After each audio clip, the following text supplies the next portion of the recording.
Hi, my name is Kendall Woofenden. This is a rough prototype of the game I'm designing called Chaos in the Library of Dreaming. It's a Sandman game based on Sandman characters. It's a cooperative trick-taking uh, game, and in that way it's similar to The Crew, the Quest for Planet 9. And this is a prototype I've made with poker-sized cards. The goal would be eventually to have full tarot size cards, but for this purposes, I'm just using web art I've snagged from the web, and a full tarot deck would allow lots of different games as well as actual tarot card reading. So that's kind of the goal. This is a setup for 3 players, this specific game. And I've dealt equally to this blue player, yellow player, green player, and then the 19 cards that are out here. It's called the mess. And then there's any excess cards. We've set them out here to the side just so people know what those cards are, but they're not used in this round. The red cards over here, I'm just using these as edit cards. We'll get into that later.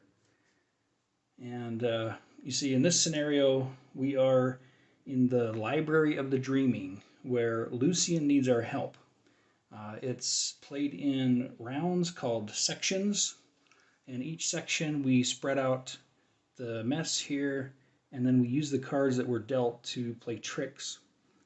The cards in the mess have these chapter tokens on them to show who needs to win that trick. Anything with the blue needs to be this blue player. Same for the yellow and the green. If it's a black chapter token, that means that the mess actually needs to win that. No player can win it. And these gray are meant to be white, but I couldn't get white to work. These gray ones are, any player can win those as long as it's not consumed by the mess.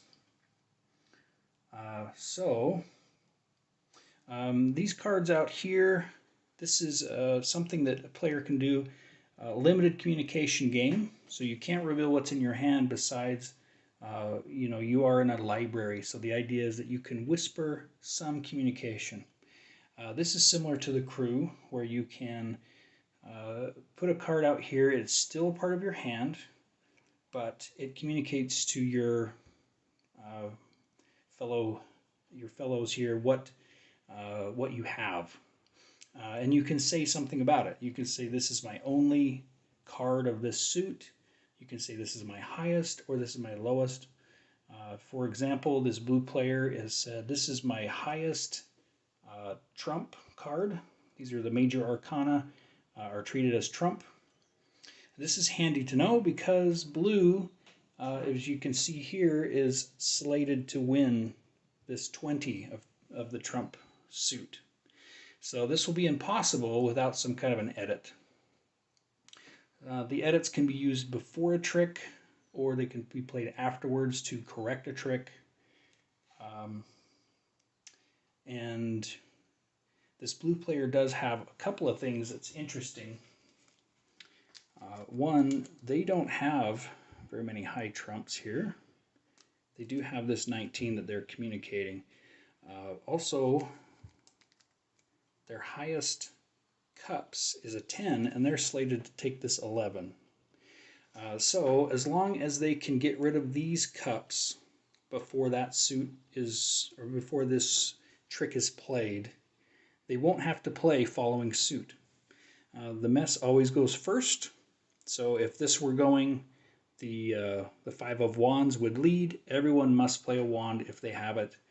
If you don't have the suit, in this case the cups for this specific trick here, I would be able to play a trump card. And because there are so many trumps, I've altered the way this works a little, in that as long as you have a card that is less than or equal to the highest of the led suit. So if the 11 were winning, and no one else is beating that card. As long as they can get play an 11 or lower, and this player certainly can, since they have a 1, 2, and the 3. So the trump cards are still valuable. They still, this 19 would still win if trump is led. So against this 14, this would still win. And for blue, there is a problem. The 19 is not going to beat this 20 out here. So that's what the edits are for. The sections are going to be designed in a way to start easier, get a little more difficult as they go. This might be way too many edits in the beginning, but I'm just trying to go easy. All of these cards are face up. I'm thinking later on they'll be actually face down, so you won't know until you get to it, and you won't be able to plan ahead for what is coming. And that may prove to be too difficult also. Some ideas for the edits is that you could use one of your edits and then flip it over to show it's used to swap.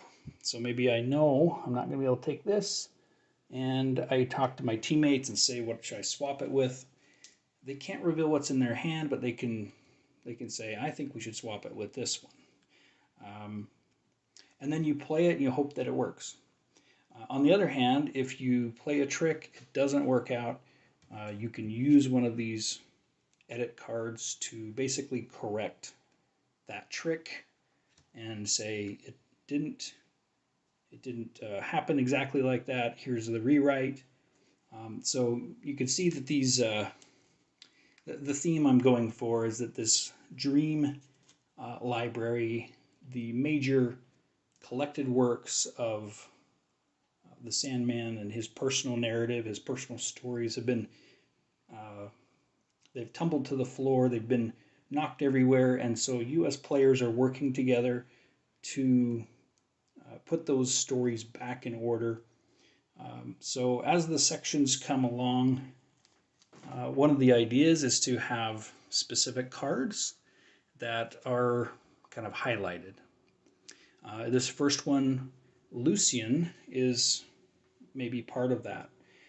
So any card that's in the mess that's identified, the thought is that those would not be allowed an edit. They can't be touched. Now that makes it more difficult. I am thinking these first few sections not to place that restriction, but to award extra points. And so you can, for bragging rights or other things, edit cards not used are points. If you end up taking this one correctly without an edit, there would be an extra point. So that's one thought.